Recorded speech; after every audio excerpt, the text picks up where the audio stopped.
Bonjour à toutes et à tous, ravi de vous retrouver pour une nouvelle édition de la Minute Quintet. Alors ce mercredi 16 avril, on prend la direction de Pontchâteau pour assister au Quintet Plus. Ce sera la quatrième course du programme, le prix des courses de Rostrenin. Une compétition réservée à des chevaux d'âge n'ayant pas gagné 264 000 euros. Ils seront 16 à en découdre sur 2800 mètres avec un recul de 25 mètres pour la moitié des forces en présence. Le départ sera donné aux alentours de 13h55. C'est la quatrième course, mais voilà, on a décalé un petit peu une réunion qui commence plus tôt. Donc voilà, ne vous trompez pas. R1, course 4 pour ce Quintet Plus dont l'heure est inchangée. On va rentrer dans le vif du sujet. J'ai retenu en tête de ma sélection les jeunes. C'est vrai que le numéro 15, Jingle Dupont, franchement, il a l'air un peu déclassé sur sa valeur pure. C'est un cheval qu'on a vu lutter avec de très bons chevaux en région parisienne. Et c'est vrai que le fait de courir avec ses aînés lui offre de nouvelles perspectives, puisqu'il a autant de gains qu'eux. Et il peut logiquement rivaliser avec eux, puisque en étant le plus jeune, il a autant de gains qu'un 9, 10 ans. Enfin voilà, c'est vrai qu'avant le coup, il descend de catégorie assez nettement. Il est déféré des postérieurs. Je pense que c'est vraiment sa meilleure configuration, même s'il a déjà bien fait des 4 ou encore allégé dans sa ferrure, plaqué, déféré. Enfin bref, j'ai l'impression que ses meilleurs titres ont été acquis déféré des postérieurs. Alors c'est vrai que ces deux dernières sorties sont assez moyennes. Maintenant, la dernière n'est pas si mauvaise. Les écarts à l'arrivée sont assez faibles et en plus, il descend de catégorie, comme je l'ai dit. Donc, pour moi, il a tout pour plaire. Même s'il rend la distance, il est capable de prendre la tête. Il a déjà prouvé qu'il était capable de faire la course en avant. Donc, s'il faut prendre ses responsabilités, je pense que Nicolas Bazir le fera. Et du coup, face à une telle opposition, on est obligé de lui voir une première chance. Ensuite, j'ai retenu en deuxième position le numéro 3, Jomahov.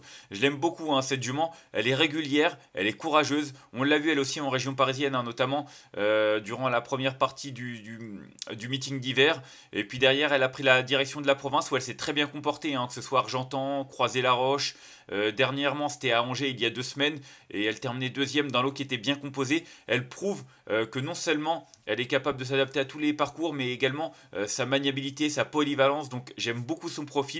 Plaquer des antérieurs, c'est une configuration qui lui réussit puisque ses 3 dernières sorties dans cette configuration lui ont permis de prendre 3 accessibles. Donc clairement une concurrente de qualité qui est bien engagée en tête face à ses aînés. Pour moi, c'est également une toute première chance. Ensuite, j'ai retenu le 8, Horace Dartenay, un cheval qui est en grande forme. Il n'a couru que 2 fois cette année, c'est un avantage. Il arrive avec de la fraîcheur et puis surtout, lorsqu'il est déféré des 4 pieds, j'ai vraiment l'impression que c'est un lion. Ses 3 dernières tentatives déférées des 4 pieds se sont soldées par autant de succès. Alors oui, c'était certainement un peu moins relevé, quoique du côté de Reims le 14 novembre, il battait quand même un lot qui tenait la route, même s'il n'y avait pas les 6 ans et il n'y avait pas les J et les I, mais tout ce que je veux dire, c'est que le cheval, il réalise de grosses performances lorsqu'il est pieds nus. En plus, il est en forme, confié à Mathieu Mottier, bien placé au premier poteau, c'est le plus riche. Donc voilà, il y a pas mal d'arguments à faire valoir en sa faveur. Et c'est vrai qu'avant le coup, on a certainement préparé avec soin cet engagement du côté de son entourage. Donc voilà, pour moi, c'est également une priorité. Pour la victoire, il faudra qu'il sorte le grand jeu parce que pour moi, face aux 6 ans, ce ne sera pas une mince affaire. Mais vu la forme qu'il tient actuellement, pourquoi pas. En tout cas, pour moi, il a clairement sa place sur le podium. Ensuite, j'ai retenu en quatrième position le numéro 12, Off Ponvotier, qui est revenu en bonne forme. C'est un cheval qui a connu une période un peu moins bien en fin de printemps 2024. Il a été arrêté quelques semaines, quelques mois. Et c'est vrai qu'après 3 courses de remise en route, il a refait surface. Tout d'abord à Toulouse le 18 janvier, puis en dernier lieu surtout, il a terminé 5e de la première étape du GNT du côté d'Amiens il y a un peu plus d'un mois. Et c'est vrai que cette performance est excellente parce que le lot était quand même bien relevé. Indy de Gire, InShot Jocelyn. Voilà, il battait Eddie Darling quand même. Il y avait quand même une opposition assez sérieuse. Et c'est vrai que là, elle est moins forte l'opposition. Il s'entend bien avec son partenaire Adrien Mériel. Il s'adapte également à tous les parcours. Les 2 dernières fois, c'était corde à droite, mais il est également capable de bien faire corde à gauche. C'est pas un souci. Donc voilà, j'aime beaucoup sa candidature. Je trouve que lui aussi a une belle carte à jouer, même s'il rend la distance en valeur pure. Il a sa place pour une 3/4e place. Ensuite, j'ai retenu en cinquième position le numéro 10, Aubryon Colmy, qui a réalisé une très belle rentrée. Hein. Quatrième après presque un an d'absence dans un quintet plus disputé à Vincennes. Donc non seulement il faisait une rentrée, mais en plus c'était sur l'hippodrome de Vincennes dans un lot qui tenait la route face à des 7 ans de qualité, notamment comme Ikem Damer. En tout cas, le cheval va certainement afficher des progrès sur cette sortie. Il n'a couru que 60 fois, hein, une soixantaine de fois du haut de ses 8 ans. C'est pas énorme et à mon sens, il est peut-être encore un petit peu en retard de gain. Toujours est-il qu'il va apprécier ce tracé, même si c'est vrai que son seul essai, je crois qu'il n'avait couru qu'une seule fois hein, du côté de Pontchâteau. Ouais, une seule fois, il avait été disqualifié, c'était début janvier 2024. En tout cas, de l'eau a coulé sous les ponts, et puis surtout, voilà, ça lui arrive de se montrer fautif. C'est pas en fonction de l'hippodrome, c'est juste que voilà, ça reste un cheval assez spécial, mais quand il se montre sage, il réalise vraiment de belles choses, et j'en attends une confirmation après cette bonne rentrée.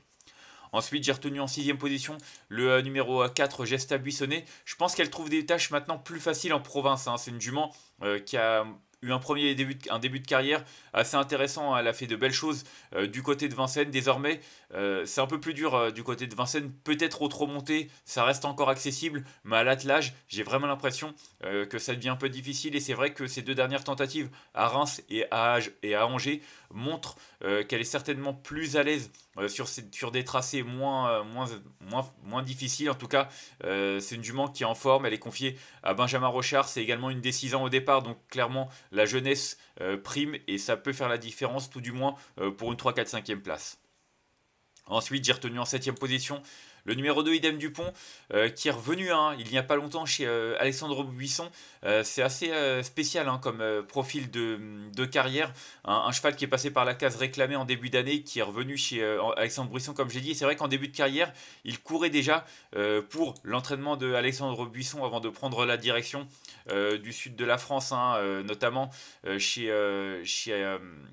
la famille de Yannick Alain Briand. Donc voilà, Johan Arré qui l'entraînait les dernières fois. Toujours est-il que c'est un cheval qui est en forme, qui est déféré des 4 pieds, qui vient de bien se comporter dans un lot qui tenait la route également du côté de Vincennes face à des étrangers. Donc là, l'opposition est certainement légèrement moins relevée, même s'il y a quand même de l'opposition au deuxième poteau. Il y a vraiment quelques clients qui sont supérieurs en valeur pure, mais honnêtement, vu ce qu'il vient de faire du côté de Vincennes il y a un peu moins d'un mois, ça lui confère quand même une certaine chance théorique et c'est vrai qu'il vaut mieux s'en méfier.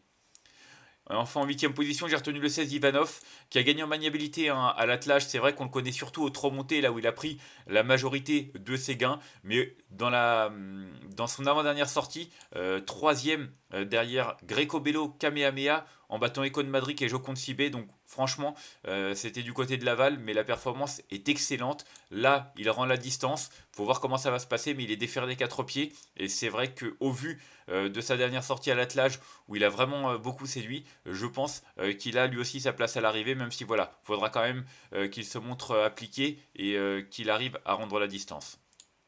Et enfin, en cas de non partant, j'ai retenu l'As, Inès de la Rouvre, qui reste sur une 5e place du côté de Vincennes, 2100 mètres.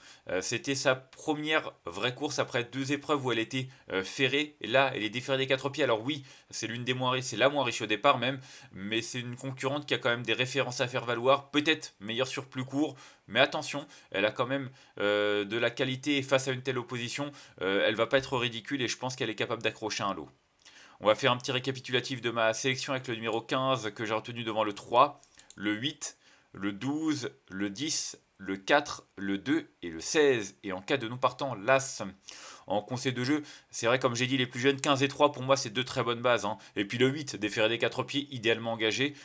J'ai vraiment l'impression, en plus, on a 2-3 concurrents qui vont faire le tour. Hein. Le 5, le 9 ou le 11 n'auront aucune ambition. Même le 13, ça va être difficile. Voilà, il y a également le numéro 6 et 7 qui semblent un petit peu barrés, même s'ils sont déférés des 4 pieds. Vu leur forme, ça semble pas forcément évident. Donc, on a l'air d'avoir des bonnes bases et une épreuve qui est assez abordable, mais voilà, faut rester un peu méfiant, c'est toujours pareil, on n'est pas à l'abri d'une surprise, surtout dans des quintés délocalisés en province, il peut toujours y avoir un ou deux outsiders à l'arrivée. En tout cas, j'espère avoir bien cadré la course, on va se quitter là-dessus. Moi je vous remercie d'avoir suivi cette nouvelle édition de la Minute Quintée. Si vous avez aimé cette vidéo, n'hésitez pas à la liker, à la partager ou encore à vous abonner à notre chaîne YouTube en cochant la petite cloche pour être au courant des prochaines vidéos. On se retrouvera jeudi du côté de Longchamp. D'ici là, je vous souhaite une excellente journée et de bons jeux à tous. Bye bye.